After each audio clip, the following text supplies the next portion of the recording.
You're listening to Genuine Chit-Chat. This show is for real.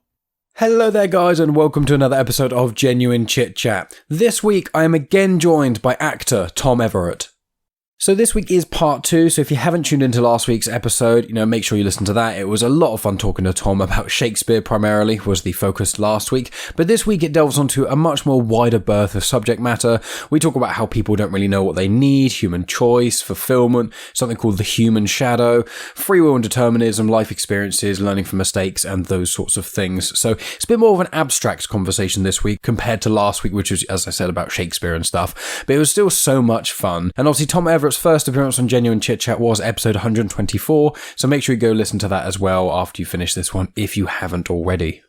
Aside from that, guys, there's not much else to add here. I've included details in the description of where you can get a hold of Tom and those sort of things. So really just read the show notes, enjoy the conversation, and then I will be back at the end to give you guys some more information on what's to come of Genuine Chit-Chat over the coming weeks. So, without further ado, I give you guys Tom Everatt. Welcome to Genuine Chit-Chat, where we have honest conversations with interesting people. And I'm your host, Mike Burton.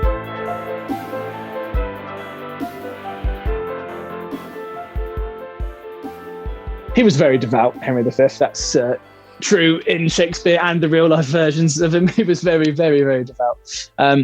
Which, as I said before, I'm atheist. So I have to try and overcome that as an actor. Not overcome that. That's a joke. I knew you were joking.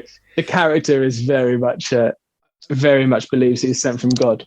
Well, I believe that it's probably harder for someone who is a religious follower to fake true calling to a different religion than it is for an atheist to, because I don't believe in God. So with me, if I have to pretend to be someone who's religious, because I used to be when I was a kid and things, and I understand, we spoke about that quite a lot last time we spoke, and it's I understand how someone could be in some ways. I'm fixated on Star Wars. I have tattoos of Star Wars on my body, so it's for me, maybe Star Wars is where in that part of my brain which needs some sort of deity that's kind of vaguely intertwined with the complications of my life with my late father and etc. It's maybe that's kind of where that hole is filled. So if I had to pretend to be someone of a different religion for acting, not go to the country and try and do all that sort of stuff, I feel like it would be easier for me than for, say, if you got someone who was a devout Catholic or actually I think it would depend on the religion, because certain like a Christian,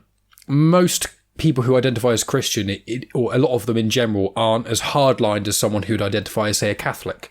So in some, and also for example with Islam, followers of Islam are generally less they have I'm not trying to get into a big religious debate, and I'm trying to choose my words carefully, but an individual who is following Islam, you don't have the same air of interpretation as one who follows Christianity, because in Islam the Quran is the infallible word of God and there's no interpretation. It's what he says, that's that. Whereas as the years have gone by and the multiple revamps of Christianity and Catholicism and things of trying to make it more accessible and etc., and widely other things, they've become more lax. It's more down to interpretation. That's why there's about 1 billion sects of Christianity. You've got, even the Abrahamic religions, Islam is a part of those ones, but they're all just vaguely the same story, changed slightly. And then Christianity has got so many different sects within it, which is basically if you worship God, you're probably all right. Whereas other religions are a lot more harsh on it and less forgiving. So I wonder I don't know if you've got 2 cents on that. No, I've only ever met one or probably about 2 actors who were Christian. I've never met any other actors that were practicing any other faiths. I don't know. It is a very good point. You're welcome to disagree with me. I want to clarify. I won't be offended. Well, I think I think it will, but I don't necessarily know. I think for most actors, I think they would be able to accept that they were showing, at least, or their God would accept that they are acting and I suppose it would be if they were maybe going into a full sense of prayer, but I don't know. I don't know. It's very hard to speak for those people. I think a lot of time with acting, there is, it is make believe. We have to pretend. There's a couple of stories of particularly of method acting, which I'm going to say. It's just two stories. The first one is a very famous one, which is of I don't remember the film. I think it was like The Running Man or something. Dustin Hoffman was in it, and Laurence Olivier was in it. And before a scene, young Dustin Hoffman, well, it must have been Laurence Olivier with a life. So young Dustin Hoffman was probably in his 20s, and he's the star of the film. But he has to do something, but he's meant to be out of breath when he starts. So he like goes running around the block about 3 times before he gets sprinting. He comes back sweating, and he like goes in, does the scene, and he kind of comes out. And Laurence Olivier is an old English actor, one of the most famous ever, if not the. And says, why did you do all that? He's like, oh yeah, because my character needs to be out of breath before I go into the scene. And Laurence Olivier looks at him and he says, have you ever tried acting, dear? And it's just, don't need to do all this. So in the same way, like, you don't need to do all these things. You don't really need to be praying per se to show that, to maybe show that you are, a Muslim, which I'm sure there's a lot of actors that are, unfortunately for a lot of actors of any Middle Eastern sort of look or casting, sometimes they may be Mediterranean, they might be from Italy, but oh no, you look quite Middle Eastern, we're going to have you playing a terrorist. And that's almost going to be something they're going to be cast as, because and I'm sure they'll go into it and go, okay, well, I don't really want to be doing this, but it's what happens. You look the part. So and there's also lots of other actors going, well, they'll be saying, I don't really want to do this because it's all I'm getting cast as, and I actually can do a lot of other stuff. I could be doing Shakespeare. And they say, yeah, but other actors going, yeah, but you're getting work. Fuck you. Yeah, but fuck you. I don't want to be a terrorist all the time. You say, yeah, but you're doing good stuff. Yeah, but I don't want to be doing this stuff. So that's the argument. Everyone's always doing this. The grass is always greener. There's a really wonderful, really good. It's just a good story. I don't really know if it still ties in, but about that method acting thing, that I remember someone telling me once, where there was because Russia were very got quite big into Russian method acting. So method acting is where you basically, in America they've kind of gone over the top.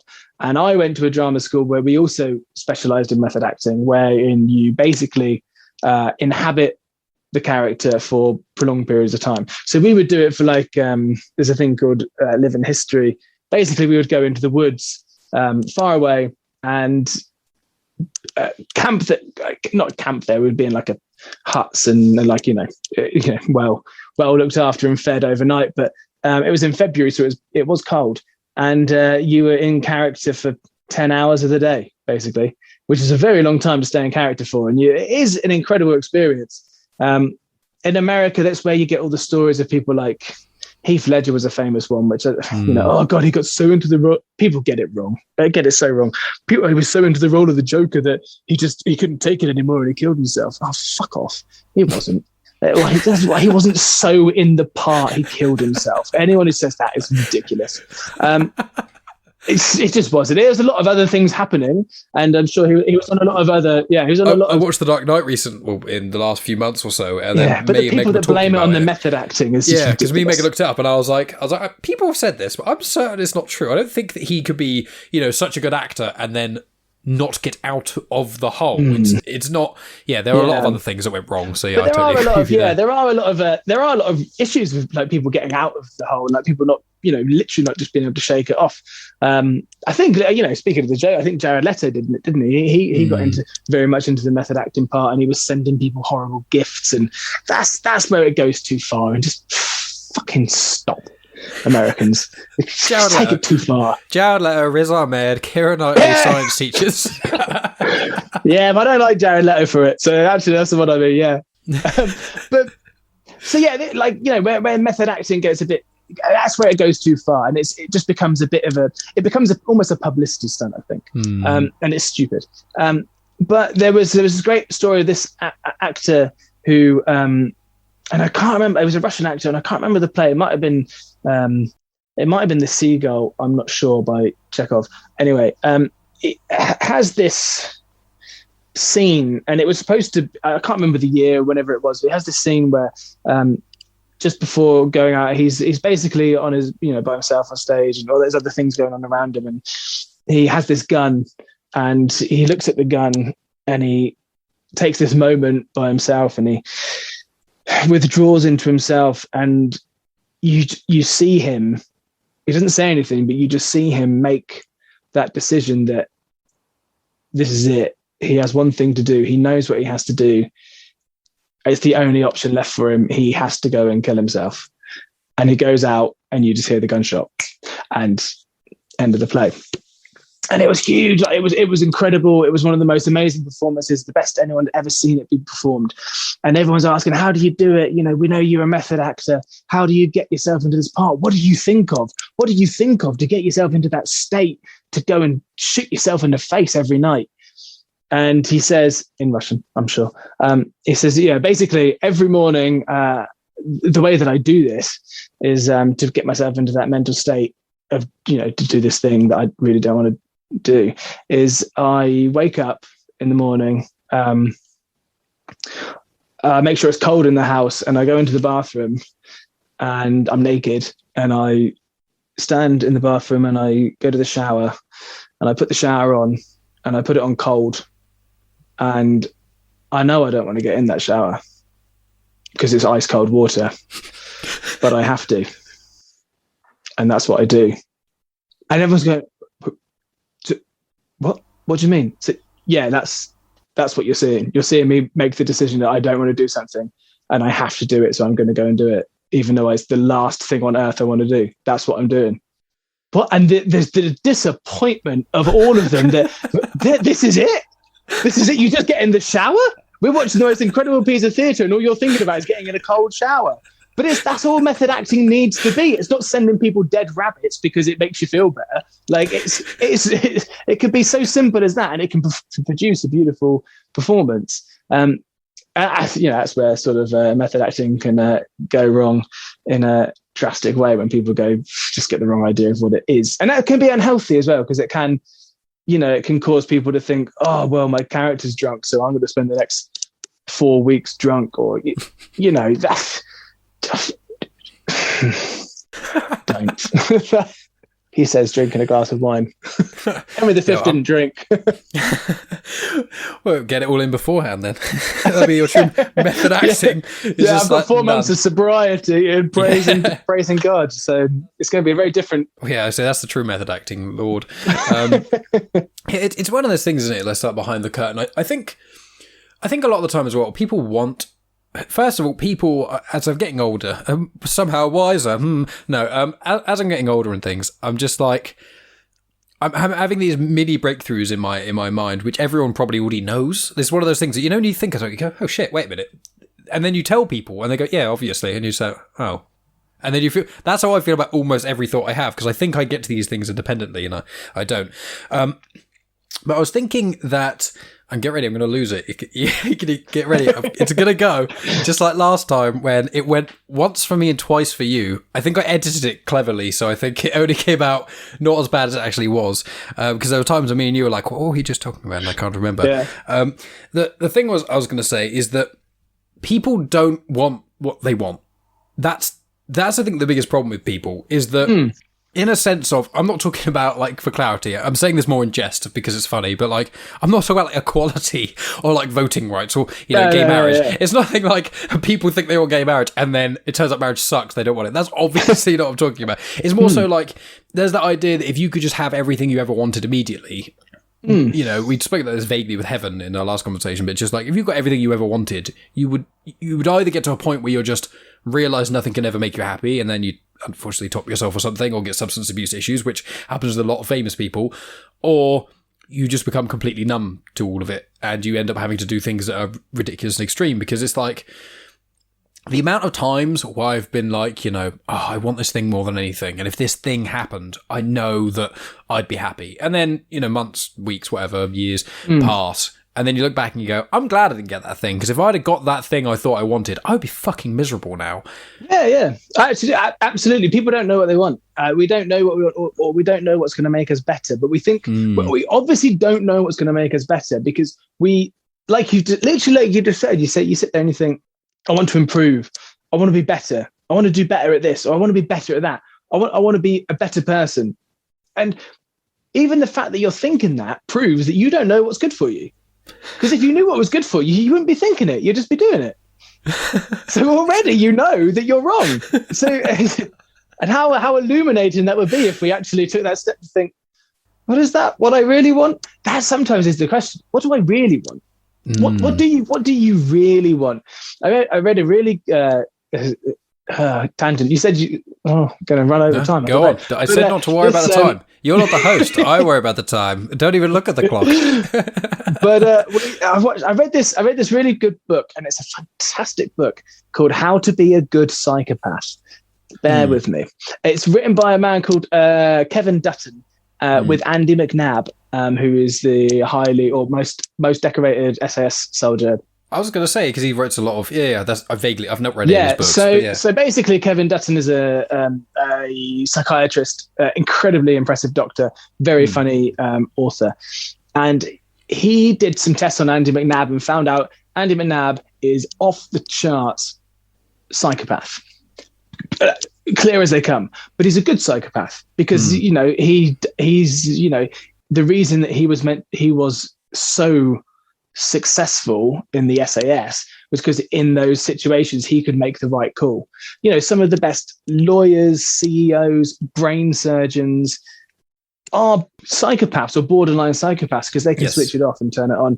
Obviously there's bad psychopaths as well, let's not forget that, but a psychopath is different to a sociopath. They're not going on rampages, they just kind of lack the empathy and these other things, etc., etc. Anyway, there's one story that he says about what do you want. And he had Andy McNabb had this friend in the army, and all the way through the army he was saying like, oh, when we get out, I'm going to get this little cottage up in the Yorkshire Dales, and you're all going to come visit, and we're going to have these nights in, we're going to have the fire going, loads of beers, and you're all going to come round, all going to visit me. Yeah, it'd be great, mate, it'd be great. Yeah, you'll all come round, and it'll be this place that everyone can go. And then he eventually leaves the army, buys this place, and he's been there for a year, and he says, I've been there for a year now, everyone come round, and it's only half of them can come, but that's all right. And then 6 months later, he says, yeah, guys, come on, a lot of you didn't make it this time, but it's my birthday, I'll come up. And then he's always trying to get these people up, and then he does it again after about 3 years. Speaks to old McNabb, and he says, and it turns out he's living in a little flat in Leeds, and he said, what happened to the house in the Yorkshire Dales? And he was like, yeah, well, I realised what I wanted wasn't this house in the Yorkshire Dales with this beautiful scenery and everyone can come up and visit and go for hikes and have a few beers in the evening. It was I wanted my mates to come round, and my mates are so much easier to come round in Leeds than it is in the middle of nowhere. So what do you want? What he wanted was not what he thought he wanted, but that's what he wanted. And unfortunately, that sometimes takes us a long time to figure out what we want. Yeah, I mean, it's happened with me. I mean, it's I've had it with relationships where I've been, oh man, I've been in a relationship and someone I've been dating has been a pain, or maybe I've been the pain, but judging from what a lot of my friends say about some of my exes, it was them who was a pain a lot of the time, apparently. But I'm unbearable at times, so I don't think I help the situations. But at those times, I just wish it could work out with this person and I could be with them and blah blah. And then you break up with them and you spend a little time away and you go, no, actually, I'm really glad I didn't do that. But that's on a micro scale that most people can understand. But it's when you get the bigger things in your life, and this is something I'm very open about on my podcast and things, and I may have spoken to you about it before when we spoke, but my dad passed away when I was 19. Did I mention that to you? No, you didn't. You just mentioned it briefly earlier. So that was okay. Well, yeah, my dad passed away when I was 19 of cancer. I'm now 27. Yeah, so that's 8 years ago. And it's one of those things where I'm very open about it on my podcast. One of the first podcasts I did on Father's Day was with my brother, or one of my brothers, and we spoke about it very openly and stuff. And I've noticed as I've gotten older, it's like an anchor point in my life. I think that's the term I've heard other people use, whereas it's in Westworld, I think, their thing. But it's basically there's a moment in your life or moments in your life that define you. And that is one of those moments where those periods of my life that did. And it's I've thought about this a lot. If if a genie came to me and said, if he said you could have 3 wishes, I would wish of crazy magic things, But if he said you could have 100 wishes or 10 or something, and he said, would you want to bring your dad back? Or would you have wanted it so that your dad never died? And it's one of those things I've thought about quite a lot. And I think quite soon after it happened, I was like, no, I definitely, all the power in the world, I'd save my dad and have him blah, blah, blah. And then now I'm, nearing 10 years on. It's one of those things where almost nothing good in my life now would be here if the tragedy of my dad passing didn't happen. Because it's not, I'm not saying, his death makes my life worth it because of the small conveniences, but it's weird things like the second girl I ever dated, I only dated because my dad was playing a charity gig.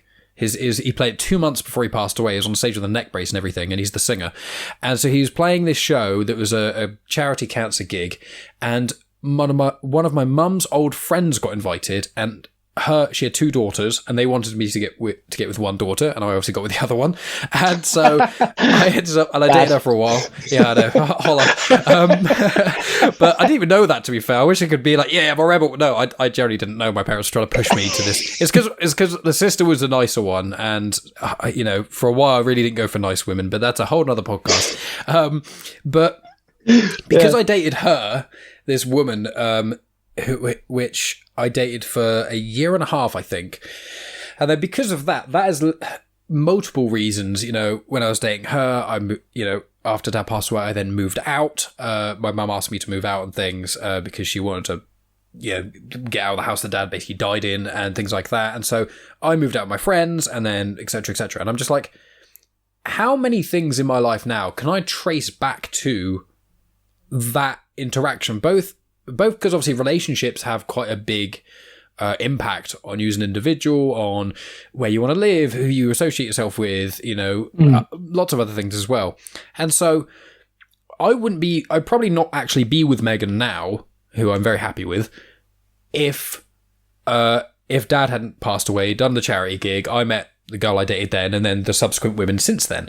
And also, and also like podcasting. I've been podcasting now for 3.5 years or so, and I started doing that because I've always had some vague creative outlet of some sort. But the creative outlets started around college time when my dad was ill.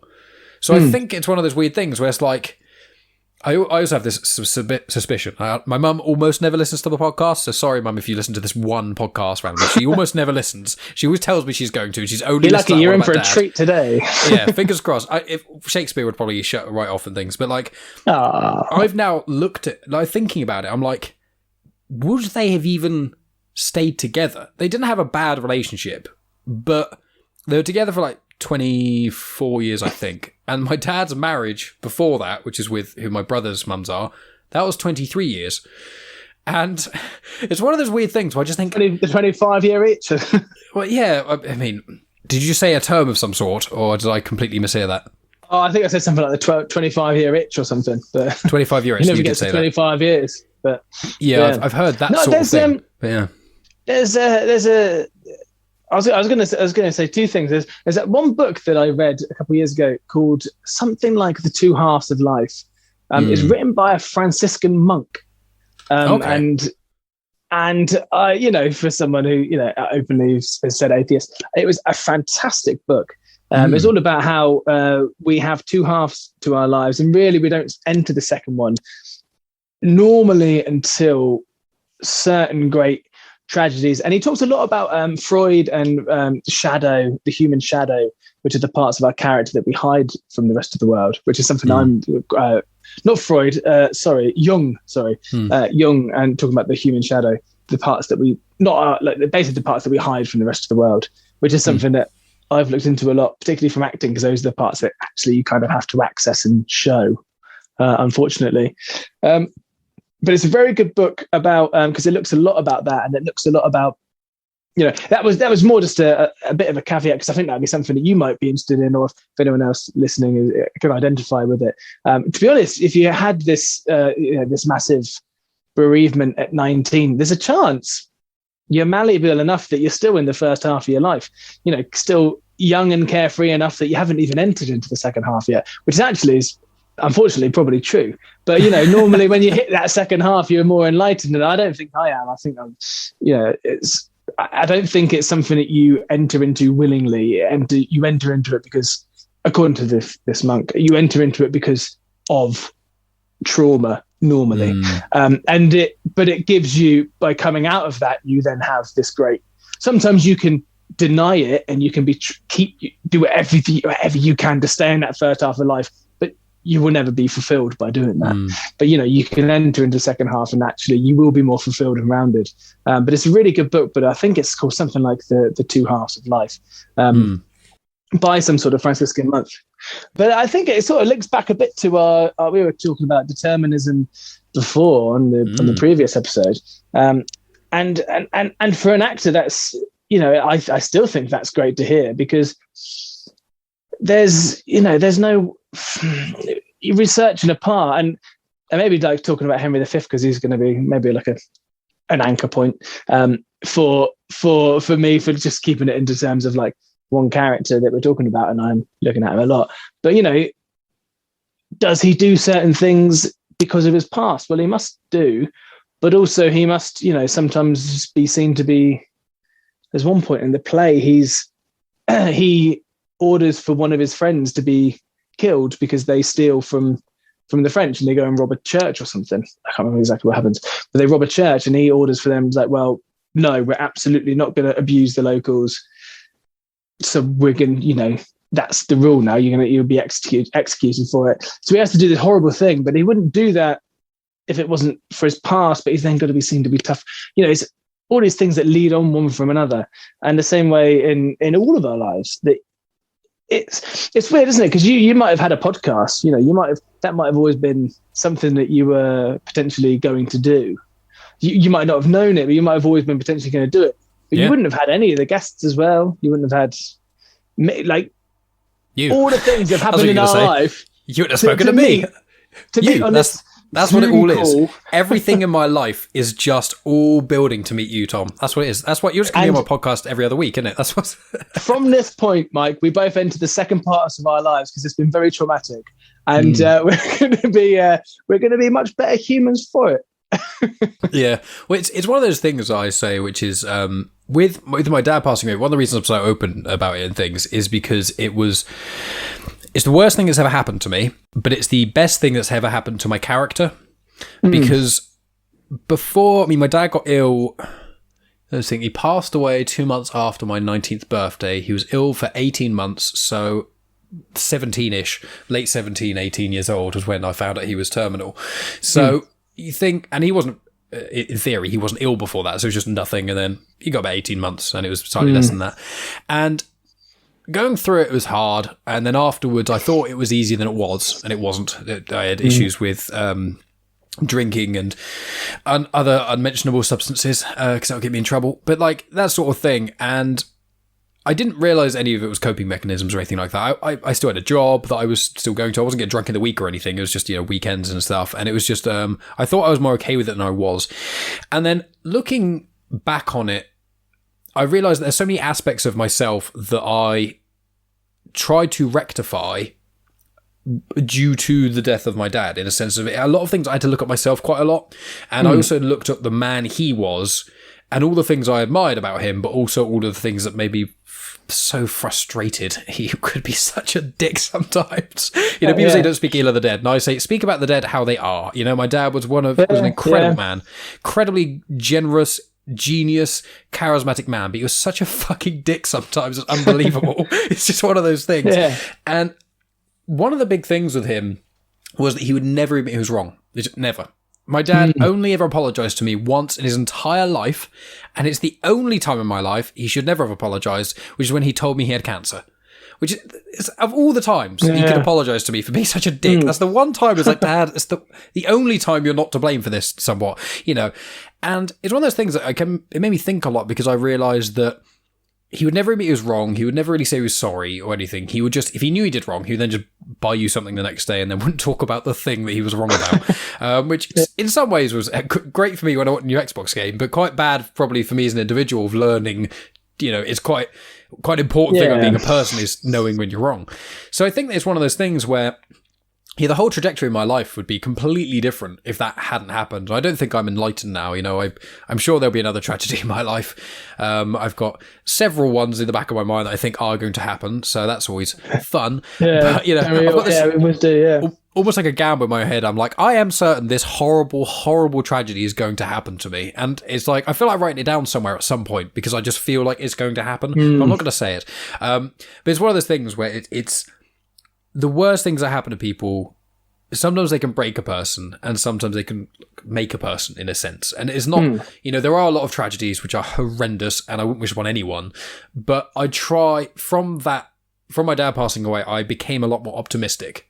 I was trying to look at the silver linings in life. I was trying to, it's very easy, and I can be negative about certain things as well, but it's very easy to focus on the things that are shit in life because there are so much stuff in life that is unfair, that is shit, and that's just like looking at my immediate circle. If you look at other countries and other places, it's even worse, and you just think, who are we? I just try and be optimistic about things because it makes life better for me if I focus on the good rather than the bad, and I think that I maybe wouldn't have had that, and I wouldn't have understood the importance of, I used to be really overweight, and my dad passing away, I got very healthy and stuff, and lost lots of weight and things. It's multifaceted part of my being now. I look at them, because we were speaking about before, when you kind of, why do you want to do that thing? Oh, because of this. Why do you want to do that? Because of that. And you can go back and back and back. The majority of, or a huge portion of things about who either what my goals are now or who I want to be now, I can link back to the anchor point of something to do with my dad. So it's a really weird place to be. I don't think I want to clarify to everyone listening, I don't think I'm enlightened. I don't think I'm in my enlightened side of life. I just think maybe I was extra unenlightened, and then I was in the minus half, and now I'm in the first half, and then I'll be in my second half later.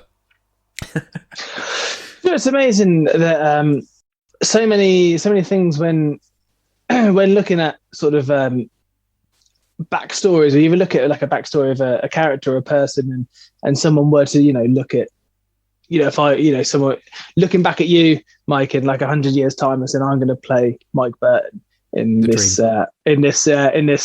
incredible biopic movie event. And so many times, so many things that come back to, not, I'm going to say issues, it's not really what I mean by, but like parent issues, but I don't really mean issues, but like things involving the parents, like where it develops the character, or then because, those, and not always, sometimes, for some people, they're not close to their parents, and the death of a parent wouldn't be an issue for them. But the fact that they've not been close to them for their entire life is as big of an issue. Or like has its own repercussions. Theme, yeah. So it's a massive part of our character to look back and think about. It's weird actually, because sometimes just thinking, sometimes I've tried to do it with myself and it doesn't work. But so as an actor, you get a character. Say you're playing whoever, Henry V in Henry V. So you think, okay, so what's his what does he want in the scene? What does he want in this act? What does he want in the play? What does he want in his life? And you're looking at like, what is he trying to achieve in his life? And I guess, I've not really done this work, but let's do it very simply. Really, he wants to, his father took the crown from somebody else. He feels guilty about that. I think Henry V still feels guilty about that. So he wants to, if anything, in a way, better his father, because his father always wanted to conquer France, but he couldn't because he was so disrupted by war and factions in England that he had to settle so many uprisings and almost civil wars that he never got to travel. So travel to France and have his war, holy war in France. Henry V wants to beat his father. He wants to do better than his father. He wants to be the man his father wished he could be, kind of thing. And that's what he kind of wants, and that's what drives him. And the reason that he got there was because of these things in his past. And you sometimes think back and you think, what if I could do that with myself? Wouldn't that be good if I could just figure out what, like going back to like, what do I want? What do I really want? And what is it that happened to me in the past that makes me want to do that? But because we're so subjective of our own. We've experienced it, so we're so biased in our opinions about what's happened to us that there's no way we could ever know what we want. It's only the person playing you in 100 years that will look back.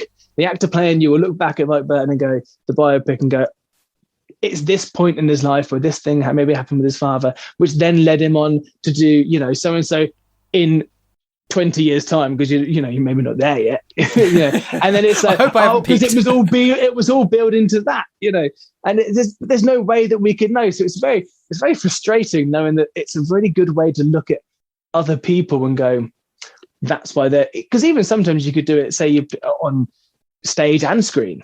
You could be looking at a character and looking at a person who is the same age as you or younger and going, this is what they want from life. I know they want this from their life because of this, because that's all you're going to show in that 2 hours that is going to be seen. So you can make that kind of judgment is a harsh word, but you can make that judgment on the character or make that decision for the character that you're going to play. It's up to everyone else to judge them. But you can put that, instill that characteristic on them and try and show that. But wouldn't it be great if we could just do that for ourselves? Just figure it out so quickly and just be like, oh, this is what I want. I'll just go and get that. But again, we don't know what we want. Because if we did, we'd have it already. Yeah, it's one of those things, isn't it? It's just it's also that idea, I want to be a better person. I want to be, less of a dick when I get angry. I want this and I want that. Blah, blah. But it's but the thing is that I only know I want to be less of a dick when I'm angry because in the past, I've been angry, I've said something mean to someone, immediately regretted it, and then regret it for maybe even the rest of my life. I remember I said something mean to my mum when I was 4. It's my earliest memory. And I told her that I'd rather spend a second with my brother than an hour with her. And it's not the most horrible thing. Could you imagine your child saying that to you? And it's just fucking hell. I think about that quite a lot. And it's but I think I was 4, maybe I was 6. Wait, I was probably 6 or so. I remember saying that and my mum was really upset. I meant it in a vaguely jokey way, or I didn't really understand the repercussions of how heavy what I was saying. But that really upset my mum. And that's one of the first memories, one of the deepest core things I remember about myself. And it's just you can say things. And even if to you they don't seem that bad or anything, they can ruin someone's day. And that tiny little lesson, I may not have learned. And I may not have learned that lesson if I didn't have that. And that's the problem, is almost with humans, we're so broken. We only really learn by fucking things up. It's the only reason there's certain people in relationships who've been childhood sweetheart relationships, and congratulations to those people. That is not the most people. What happens with most people, including myself, is you get in relationships with people that you think you have got qualities you want. You realise they don't have qualities you want, or they do have the qualities you want and they do not jive with you.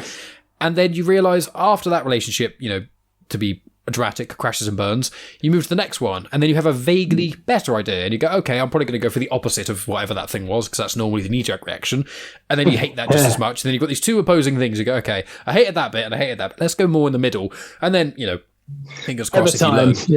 Yeah. It's weird. Yeah, we only learn from mistakes. You don't learn from getting things, very rarely you learn from getting things right. You learn until it goes wrong again. You might do the thing that goes right, and you might do it again, and then do it again, and then it goes wrong, and you think, oh, why did it go wrong that time? Oh, well, there was a slight difference there, so let's do it like this again. Yeah, being a person is weird. Yeah, we're all learning. We'll never stop learning. That's the good thing, isn't it? I suppose. Yeah, scary, isn't it? Because I think you said you're 27, 28. Yeah, and I'm 27. 31, and the older I get, I remember looking at as a 15, 16-year-old at school thinking oh God, 27-year-olds, they're so mature and they have got everything going on. They're adults. Yeah. Because you look at celebrity culture for a start, which is in itself a complete lie. But thinking that they know what's going on and they know what they're doing. And then that was 4 years ago for me, and I'm still absolutely winging it. I have no idea. I have no plan. If anything, that Psychopath book really messed me up, because I was according to Andy McNabb, have no plan, you'll be much happier, because if you plan too far ahead and you make too many plans, too many things can go wrong. So I was like, that's a good idea. I won't make too many plans. I won't have too many ideas. I'll just keep doing what I'm doing. And now I have no idea what I'm doing. Oh man, well, I totally do get that. It's like with this podcast thing. Like people have said to me, "What's the goal with the podcast? What's the goal?" And it's like, well, the goal is to make enough money so I don't have to have a 9-to-5 job. That's the kind of goal. It's like that's me with acting. Yeah, it's like I hope. It's more of a hope than a goal. It's more of a if it could happen. But it's like any musician. Like you could be in a band for 20 years and you could never sell more than 1,000 copies because just either luck or whatever, or you're just shit at what you do. Who knows? Yeah. But it's like I could be, the greatest podcast in the entire world. I don't think I am, but I could be. But unless the right people and individuals saw it, it wouldn't. It wouldn't matter. That's the thing. You could have I think as an example, Metallica. One of the most famous metal bands ever. They were started in 1981. I think their first or second gig, they got signed because they just happened to be playing in a bar and some talents. Because obviously in the 80s, it wasn't the same as obviously it is today. Talent Scout was in a bar. They just saw them play. Went, this Metallica band. They got something good going on. And then from there, Metallica became Metallica. And congratulations. Yeah. Nowadays, you could be the greatest band in the entire planet, but if you don't got your music on Spotify, you're probably never going to make it big. It's just unfortunately unless you're fucking phenomenal. It's one of those blunt truths. And it's like with me, who knows that if, say I never make it to podcast, which I doubt I will, but say I never do, and then I could look back on my life and go, oh, well, if I invested £10 on a Facebook ad that one time, it would have got seen by this one guy, they'd have retweeted it, Joe Rogan would have saw it, boom. It's one of those weird things. It's like, I'm kind of doing what you're doing in a sense. Don't regret it, yeah. No, I do podcasting because I'm passionate. I like talking to people like yourself and interesting individuals. And my job, I have my job because I don't hate it. I don't hate the people I work with, and I can do it, and it pays me enough. They're the reasons I do it. I don't have the job passion in that way. Everything else in my life I do is just, I'm going to keep doing what I fancy doing. And you know what, Mike? If we can do anything from this podcast, then hopefully we can just normalise this and normalise that. That actually, you know what, we're not all going to be famous. We're not all going to be rich, are we? Like, it would be great if we all were, but if we all were rich, then who would be rich? Like, we're not going to be those things. Like, some people aren't, and even though we want to be, and we'll keep striving because humans are naturally, by our nature, we are ambitious. It's the way we're built. But eventually, some of us aren't. But to be happy in what you do, like at least we're enjoying ourselves along the way. And then if you're not enjoying yourself, then you think about it. What do you want? Enjoy yourself. Find something that could make you happier and just do it, because you're not going to be here for much longer. Are we? Really? It blinks, doesn't it? It goes by. It's like, I swear it was the year 2000, like last year. And it's like, no, that was 21 years ago. You're like, are you fucking serious? Yeah. Even now, I was like, it's 2021. I say it like every day. I look at the clocks. I go, oh yeah, it's 2021. When I do work, I have to date everything. And it's still not fully sunk in. I was talking to my girlfriend this morning on the train, and I was talking about, so Kenneth Branagh did, his first film was Henry V. So he did That Much About Nothing, and he did Hamlet as well, was talked about. But he did Henry V was his first film, and I think he was like 24 when he did it. He was Oscar nominated. It was a great thing at the time. It's still a great film, I think. That came out in 1990. I was born in 1989. But that came out in 1990, and she said, I was talking to my girlfriend, and she was like, that doesn't feel like very long ago, but like it's 31 years ago. I said, you weren't born. Yeah. I didn't say that at the time, but I've just thought it now. Like the way she was saying it was like she remembered it. And I was like, yeah, well, you weren't born. I remember it. I was born in the last 6 weeks of 1989. It's not like I remember it. So, yeah, well, I was there. You weren't either. It's like 2000s. I keep thinking it's like, I born in 94, and it's like, oh, you know things about the year 2000. It's like, I can barely remember the year 2000. I was like 6 years old or nearly 7. I was like, what do you remember? I remember walking out in the house I lived in as a child onto the street with my parents and seeing fireworks. However, in that memory, one of the fireworks when it exploded made the shape of Mickey Mouse. But I don't think that's physically possible. So it's one of those things where I don't think it is. No, so it's like, and I'm certain it wasn't, especially those days. So I'm like, so at least some of that memory is either a dream or completely fabricated. So reality is, I may not even remember anything about the millennium. It might just be I remember what my road looks like, I know what fireworks are, and I remember in a cartoon where it might have happened in a cartoon, and then you've like imposed it. Yeah, it's so a great study with talking about 9/11. I think they were, and going off memory, and because it's such a memorable event. Like I remember coming home from school, and there was two builders who worked for my dad. Had a building company, and they were all like kind of listening to the radio, but not in my mind. They were all hunched around the radio, but they weren't. If I really think, they weren't. They were just working. And I remember hearing the radio, and it was like this thing had happened, and it was obviously big, but I didn't really get it because I didn't know anything about like New York. Really, I was 11. Whatever the year was, I can't remember the year. Was it 01? Was it 03? I think it was 01. 01, yeah. Yeah, I think so. I would have been 11. But they did this study with children that were in the area, and there was this. Like, I remember this one girl who like said that she remembers seeing it, looking through her classroom window, and she saw the plane hit, and she gave this incredible account of seeing it happen, and they then went back to her school, and it turns out the classroom she was in faced the other way. And they're not saying that she's a liar, but essentially the classroom she was in was facing the other way.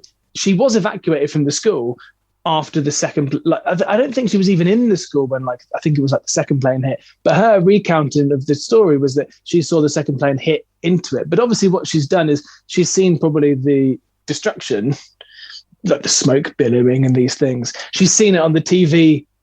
Especially if you live in that area.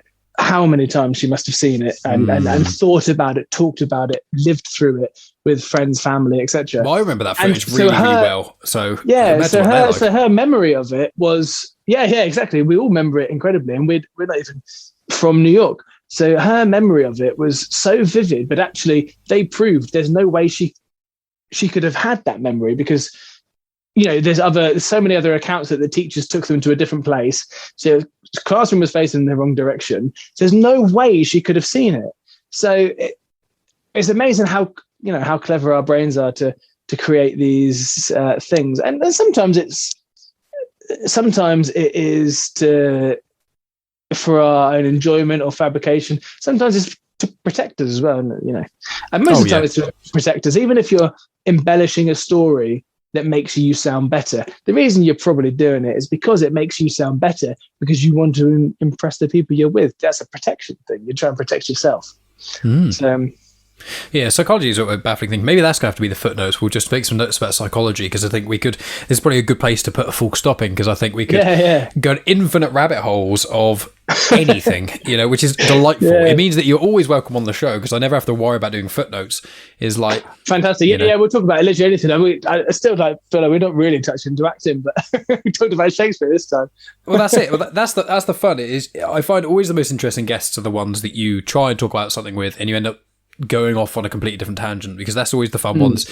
I always like to say to the listeners, Scott Weatherly, 20th Century Geek podcast, he's brilliant. He came on my show to talk about H.P. Lovecraft, 2.5 hour conversation. We didn't even mention H.P. Lovecraft. We've now done it. Yeah. We've now released the episode. It was a few weeks ago, right? Yeah. It was very recently. It was just before the first part of the one with you dropped. So it's like, that's how. And I think our first conversation was like October or something, or November. So it's like and we've had numerous conversations since then as well. It's just one of those beauties of podcasting. It's just sometimes it's nice to talk to someone, and as me as a host, to sometimes be there and just watch someone's thought process. Unravel's the wrong word because it makes it sound bad, but kind of like, you let the thought train go and you just let it go and you just kind of just see where your own thoughts go, and your mouth is just kind of vaguely translating what you're trying to figure out in your head. And it's like, they're some of the most fun things because I like seeing people's eyes light up with passion when they're excited about stuff, and you're a very passionate person, which I appreciate. And I also like it when you can see the gears turning and you're on the journey as the person who is speaking is either figuring something out or is telling a story, and which you're also obviously a great storyteller too. So having you as a guest is wonderful, and guests such as yourselves are one of the main reasons I love podcasting so much, because it's just like, even though you and I grew up very near each other, and you even went to a school that certain people I very vaguely know went to, and things like that. It's just one of those weird things where we connected because of Tonya Todd, which is someone who lives in America who I only contacted because of mutual friend after mutual friend from podcasting. So it's just me and you having this conversation couldn't be possible really if I hadn't been podcasting, and it's just it's a cool, fun conversation. So, and I think at the end there, when you sort of spoke about, there's so many bits here where I could take out a 5-minute snippet and we could just release that as a guide to life. And it's like this, don't have too many big goals. Don't have this, don't have that. So wrapping all of that up then, your final statement, and then I will stop recording. Well, I'll include links in your Instagram and if all that I've sort of got other tomfoolery. a snippet of something I remember that Dr. Seuss said, but I was going to say life is weird and wonderful and just enjoy the weirdness. And it sort of links into that, but it's not really what we talked about. But there's a Dr. Seuss quote that said, we're all a little bit weird and life is a little bit weird. And sometimes we find another person who's a little bit weird like us, and we fall in mutual weirdness with them, and we call it love. And that's what I think I'll end on. Wonderful. Can't top that. Awesome. Well, it was a pleasure speaking with you as always, Tom. Thank you, Mike. Absolute pleasure to be on the show again. I'm very, very happy you have me. It's all good. You're always welcome. And that is where we'll hang up the call. Boom. And that's the end of the podcast. Thanks as always for tuning in, guys. Be sure to check the show notes for information on Tom Everatt and where you can get a hold of him and whatnot. And make sure you check out episode 124 of Genuine Chit-Chat as well if you haven't already, because that was Tom Everatt's first appearance. So what have we got coming up? Well, next week's episode is going to be another episode of UK versus US. I did one of them at Christmas with Moxie LaBouche and my self-proclaimed co-host Megan, who sometimes pops up, and we did another one. It's not a Christmas edition because releasing that in August would be quite peculiar. So it's just like a standard edition. If you guys enjoyed the one at Christmas, then you're sure to enjoy this one. Moxie LaBouche of the Your Brain on Facts podcast is always a delight to have on the show, so that will be released next week. The 2 weeks after that, I'm going to be away. I'm going to be sort of traveling around the UK with Megan a little bit, and so I'm going to release a couple of bonus episodes and things. One is likely to be a road trip episode. When me and Megan went on a road trip in May, I recorded it and put it on my Patreon for any supporters to be able to listen to it. So I'm probably going to put the recording of that one on this main feed probably next week, and then I'm going to also be recording while me and Megan are away and be releasing those road trip episodes onto Patreon directly. So if you want to support the show for as little as £1 a month, get early access to stuff, get some exclusive content, get afterthoughts episodes, those sort of things, then make sure you check out patreon.com/genuinechitchat. Then aside from that, guys, in the future, I've got a few things in the pipeline to record as well. I do actually have one podcast recording next week, so after the holiday and whatnot, I will have at least one episode ready to go and release. And then I've got some things in the pipeline to be recorded over the coming weeks and whatnot, so that should be a barrel of fun too. Aside from that, guys, really just check out the details in the show notes. I recently appeared on Star Wars Timeline, which is a YouTube show. I went on the podcast, Timecast, and spoke about the 3 different Star Wars trilogies for about 2 hours. That was loads of fun. I've also done episodes on the Loki series with Megan and Tonya Todd. I've spoken about the Black Widow as well, movie. I've also recently been on an episode of Indie Comic Spotlight to talk about some Flintstone comics, an episode of Mandatory Marvel and DC to talk about some Batman comics, and also on my Patreon as of today, an episode has just gone up, which is one of my first afterthoughts about comics, and I tackled a death in the family and a lonely place of dying. It was just a 10-minute thing. It was more of a tester to see how people feel about it. So if anyone wants to support the show, as I said, you get hours of additional content every month, and it helps keep the motor running on this amazing show. But aside from that, guys, I think I'm going to end it here. I don't want to ramble on too much. I hope you guys have good weekends and whatnot. Make sure you check out Tom Everatt. Make sure you check out the show notes with all the links to all the other things I'm involved with at this moment in time. And yeah, so thanks as always for listening, guys, and I'll talk to you next week. You have just experienced host, creator, everything elser of Genuine Chit-Chat, and also the host and creator of Star Wars comics and canon, found on the Comics in Motion podcast, Mike Burton.